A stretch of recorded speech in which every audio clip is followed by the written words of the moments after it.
చంద్రబాబు నాయుడు తెలంగాణలో కాంగ్రెస్‌తో పొత్తు పెట్టుకునే అవకాశాలు ఏమన్నా ఉన్నాయా?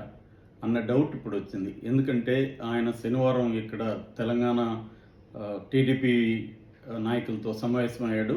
ఆ సందర్భంగా ఆయన ఇప్పుడే మనం ఏ పార్టీతో పొత్తు పెట్టుకుంటాం అనేది చెప్పలేము అని చెప్పాడు. ఇది కొద్దిగా విచిత్రంగా ఉంది. ఎందుకంటే ఆయన ఆల్రెడీ ఆంధ్రప్రదేశ్‌లో బీజేపీ, జనసేనతో పొత్తులో ఉన్నాడు. మరి ఇక్కడ కూడా అదే పొత్తు కదా ఉండాలి. కానీ ఆ పొత్తు ఇప్పుడే చెప్పలేమంటున్నాడంటే ఏంటి? ఒకవేళ రేవంత్ రెడ్డితో కలిసి ఇక్కడ వెళ్ళే అవకాశం ఉందా?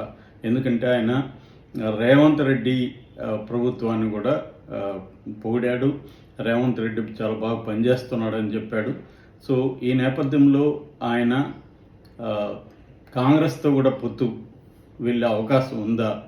ఎందుకంటే మొదటి నుంచి కూడా రెండు కళ్ళ సిద్ధాంతం ఉంది. తెలంగాణ వేరు, ఆంధ్ర వేరు అన్న పద్ధతిలో ఉంటాడు ఆయన. సో ఇప్పుడు ఆ సందేహం అందరికీ వస్తూ ఉంది.